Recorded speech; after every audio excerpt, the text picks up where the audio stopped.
कैसे हो आप लोग? आशा करता हूँ आप लोग बहुत अच्छे होंगे। तो स्वागत है आप सभी लोगों का हमारे इस प्यारे से चैनल में। जैसा कि आप लोगों को पता होगा काफ़ी सारे स्टूडेंट का लगातार कमेंट आ रहा था कि सर आप वीडियो क्यों नहीं बना रहे? सर आप वीडियो क्यों नहीं बना रहे हैं? तो देखो मैं आप लोगों को सिंपली एक बात बता दूँ कि मेरे पास एक थोड़ा-सा प्रॉब्लम आ गया था। इस वज़ह से मैं वीडियो नहीं बना पा रहा था। तो अब आपके लिए लगातार वीडियो आते रहेंगे और लगातार आपको कमेंट जो आ रहा था कि सर अभी मैं फॉर्म नहीं जमा किया हूँ और मेरा सर अभी वेरीफ़ाई नहीं हुआ तो क्या करें? और मतलब कॉलेज पे जमा किए हैं तो वेरीफ़ाई होगा, अटेंडेंस कितना है, सब आपको बताते हैं।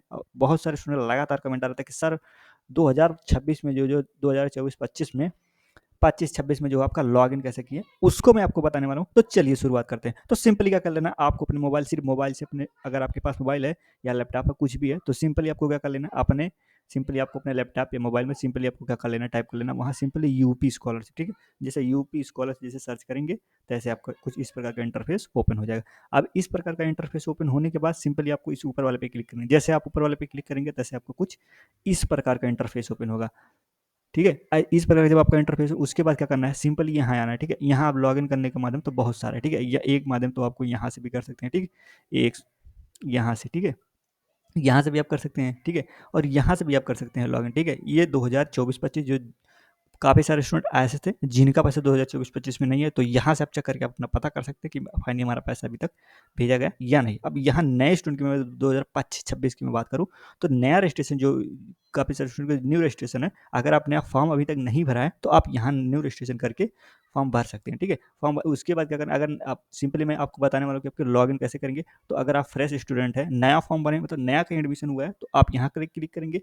और अगर आपने रिन्यूअल किया, मतलब कहीं पढ़ रहे हैं उसके बाद रिन्यूअल कर रहे हैं, रिन्यूअल करने का मतलब ये होता है कि आप पहले कहीं से पढ़ रहे हैं उसके बाद उसके दूसरी जैसे बीए बीएससी होते हैं, इन सभी को अगर करना चाहते हैं तो सिंपली एक फर्स्ट ईयर में आप एडमिशन लिए होंगे, उसके बाद यहाँ आपने अप्लाई किया होगा, उसके बाद सेकंड ईयर फिर से आप यहाँ रिन्यूअल करते हैं, वो रिन्यूअल आपका प्रोसेस होता है। ठीक है, तो मैं रिन्यूअल फ्रेश वाला लॉगिन करके दिखाता हूँ। जैसे अगर अच्छा 9-10 में हो तो आपको यहाँ करना है, उसके ऊपर ये है तो 11-12 में है तो यहाँ करना है। अगर आप 11-12 के ऊपर है, जैसे BA BSc BTech DElEd MTech BTech MBBA BBA को भी आपकी जो हो, जो भी आपके जो कर रहे हैं, तो सिंपली आपको यहाँ करना है। ठीक है, यहाँ करने के बाद आपको क्या यहाँ करना है, यहाँ करने के बाद सिंपली आपका कुछ इस प्रकार का इंटरफेस हो। अगर इसी प्रकार आपका लॉगिन रिन्यूअल वालों का भी है, सिंपली आपको यहाँ क्या करना है, आपको अपना रजिस्ट्रेशन नंबर डालना है। आपको अपना रजिस्ट्रेशन नंबर डालने के बाद सिंपली आपको यहाँ आपका ओटीआर डालना है। अगर आपने अभी तक ओटीआर नंबर रजिस्टर नहीं किया है तो सिंपली आपको यहाँ अपना ओटीआर नंबर डालना है। यहाँ आपको अपना कैप्चा कोड डालना है। जैसे आप कैप्चा कोड डालेंगे तैसे आपका कुछ इस प्रकार का इंटरफेस ओपन हो जाएगा। ठीक है, जैसे आप इतना डालेंगे जैसे आपको कुछ इस प्रकार का इंटरफेस ओपन। अब यहाँ क्या कर लेना, यहाँ आपका पूरा दिखा देगा कि कौन सा आपका सेशन चल रहा है, 2024-25-26 जो भी आपका है, 2025-26 जो सेशन आपका चल रहा है ये दिखाई देगा, ये दिखाई देगा। उसके बाद आप यहाँ से आपका ग्रीन टिक होगा। ठीक है, अब यहाँ सब कुछ टिक हो जाएगा। अब सिंपली यहाँ नीचे आना है। सिंपली जैसे आप यहाँ नीचे वाले ऑप्शन पे क्लिक करेंगे, यहाँ चेक करेंट स्टेटस, जैसे चेक करेंट स्टेटस पे क्लिक करेंगे जैसे आपका कुछ इस प्रकार का इंटरफेस ओपन हो जाएगा। अब इस प्रकार का इंटरफेस ओपन होने के बाद क्या करना है, सिंपली आपको यहाँ दिखने लगेगा कि आपका जो है रजिस्ट्रेशन कब लॉगिन कब किए हैं और कब आपका फीस लॉक हुआ है या नहीं हुआ है, सब कुछ यहाँ दिखा देगा। ये देखो आज का डेट है, प्रिंट डेट 2/12/2025 यानी कि 2 दिसंबर 2012 को मैंने प्रिंट किया है। अब यहाँ आपका यहाँ फीस भी दिखा देगा कि आपका फीस फाइनली लॉक हुआ है। मेन स्टेटस यहाँ का ये होता है, आप यहाँ सब कंप्लीट होता है। यहाँ नीचे आपको देखना पड़ता है कि फाइनली आपका स्टेटस वेरीफाई हुआ है, रिजेक्ट हुआ है, फॉरवर्ड हुआ है कॉलेज से या नहीं हुआ है। अगर यहाँ आपका कॉलेज से अगर रिसीव किया होगा तो सिंपली आपको यहाँ रिसीव दिखाएगा। मतलब ये अगर कॉलेज आपका रिसीव किया रहेगा तो यहाँ सिंपली रिसीव दिखाएगा कि फाइनली आपके कॉलेज से यहाँ रिसीव कर लिया गया है। अगर आपका वेरीफाइड किया रहेगा तो कॉलेज आपका वेरीफाइड दिखा रहेगा। अगर कॉलेज वाले आपका फॉरवर्ड कर दिए होंगे तो सिंपली आपको यहाँ इंस्टीट्यूट लेवल से जो भी काम आपका इतना काम होता है कॉलेज से, फॉरवर्ड वाला काम होता है। जैसे फॉरवर्ड वाला काम कंप्लीट होता है उसके बाद सीधे डीडब्ल्यू ऑफिस के पास, डीडब्ल्यू ऑफिस के बाद इतना जो लेवल है ये धीरे धीरे कंप्लीट होता रहेगा। तो यहाँ आपका धीरे धीरे होगा। उसके बाद यहाँ अगर आपका कॉलेज का अटेंडेंस परसेंटेज होगा तो यहाँ से अपना अटेंडेंस परसेंटेज दिखा देगा, क्योंकि अभी जैसे इस लड़के का फॉरवर्ड नहीं किया गया, तो जैसे इस लड़के का फॉरवर्ड किया जाएगा फाइन यहाँ नीचे इसका परसेंटेज दिखने लगेगा। जब नीचे परसेंटेज दिखने लगेगा तो आपको, जैसा कि आप लोग अगर अगर मेरे पीछे सब्सक्राइबर होंगे तो आप लोग को पता होगा कि 2024 में मैंने 2025 में मैं बताया था कि आप लोग का स्कॉलरशिप लेने का जो परसेंटेज होता है उस 75% होता है। अगर आपका 75% से कम अटेंडेंस है तो आप अपने कॉलेज में बात करके देख लीजिएगा।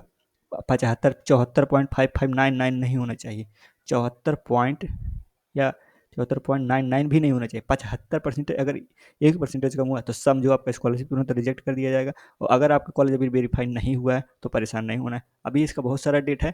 ठीक है, अभी जो इसका बहुत सारा डेट है, अभी देखो यहाँ मैं आपको डेट में दिखा दूँ तो विश्वविद्यालय एफिलिएटेड एजेंसी जो है 1 दिसंबर तक फाइनली ये पहले डेट है, ठीक है। उसके बाद यहाँ देखो जिला स्तर पर 4 दिसंबर एक पहला वाला है, और दूसरे वाले सेकंड जो जिन्होंने किया है उनका जो है देखो 29 दिसंबर तक, ठीक है। 3 दिसंबर तक शिक्षण संस्था पर किया जाएगा, उसके बाद 4 से 9 दिसंबर तक फॉरवर्ड किया जाएगा। लेकिन रियली जो डेट है आपका फॉरवर्ड करने का डेट जो है वो 20 दिसंबर तक है, बढ़ा दिया गया है। अब जिस भी स्टूडेंट का अभी तक फॉरवर्ड नहीं हुआ है या वेरीफाई नहीं हुआ, तो आप अपने कॉलेज से संपर्क करेंगे, वहाँ से आपका वेरीफाई या रिसीव या फॉरवर्ड ऑर्डर सब कुछ वहाँ दिखा देगा। अगर आपका फॉरवर्ड हो जाएगा तो जल्दी ही जल्दी आपका स्कॉलरशिप देखने के लिए मिल जाएगा। और अगर किसी भी प्रकार की प्रॉब्लम हो तो आप लोग मुझे तुरंत कॉन्टैक्ट कीजिए, मैं आप लोगों का आंसर तुरंत देने के लिए हमेशा तैयार रहता हूँ। और किसी भी प्रकार का अगर प्रॉब्लम हो, जैसे ऐसे लड़के का दिखा रहा है सब वेरीफाई है, ठीक है। तो वेरीफाई है तो हमसे कुछ करना नहीं है। अगर आपका वेरीफाई नहीं होगा तो आप मुझसे कॉन्टैक्ट कर सकते हैं। कोई भी जो भी मेरे लायक मतलब कोई काम होगा तो मैं अपने लायक कुछ अगर करना चाहूँगा तो कर दूंगा। जैसे यहाँ अपनी यहाँ आके आप अपना स्टेटस फाइनली पता कर सकते हैं कि फाइनली आपके स्टेटस में क्या है क्या नहीं है। यहाँ से आप अपना चेक कर सकते हैं। अगर नया रजिस्ट्रेशन अगर करना हो तो सिंपली आपको यहाँ अगर पासवर्ड फॉरवर्ड करना हो तो यहाँ आप पासवर्ड फॉरवर्ड कर सकते हैं, ठीक है। और अगर आपको लॉगिन करना है तो लॉगिन करने का तो मैं बता दिया, सिंपली आपको यहाँ आना है, वेबसाइट पे आना है। वेबसाइट पे आने के बाद सिंपली आपको यहाँ स्टूडेंट वाले आइकन पे क्लिक करना है, और यहाँ सिंपली लॉगिन रिन्यूअल पे दोनों ऑप्शन दिख जाएगा, इसमें से एक आपको क्लिक कर लेना है। अगर आप नए छात्र होंगे तो लॉगिन फ्रेश लॉगिन करेंगे, और ये होंगे तो कर लेंगे, ठीक है। आशा करता हूँ आपको वीडियो समझ में आएगा। अगर आपको किसी प्रकार का कमेंट प्रॉब्लम होता है तो आप लोग तुरंत कमेंट कीजिए, मैं तुरंत आप लोग को आंसर देने के लिए हमेशा 100% तैयार रहता हूँ। कोई भी क्वेरी हो तुरंत, क्योंकि काफ़ी सारे स्टूडेंट ये होते हैं कि उनके वीडियो नहीं देखते हैं, बाद में उन लोगों को क्या होता है स्कॉलरशिप रुक जाता है। तो इस वजह से क्या अपन आपको वीडियो लगातार देखते रहना है, जो भी नया अपडेट आएगा मैं तुरंत आप लोगों को बताता रहूँगा, ठीक है। तो आप लोग इस चैनल को अगर अच्छा लगेगा तो एक बार शेयर भी कर दीजिएगा, और आपके मन में अगर अच्छा लगेगा तो इसे सब्सक्राइब भी कर दीजिएगा, ठीक है। और बहुत सारी अपडेट जो होंगी मैं आपको बताता रहूँगा, तो सिंपली आपको इस चैनल को सब्सक्राइब कर लेना है और शेयर भी कर लेना है। अगर आपको वीडियो अच्छा लगा होगा तो एक बार लाइक ज़रूर कीजिएगा। Thanks for watching this video.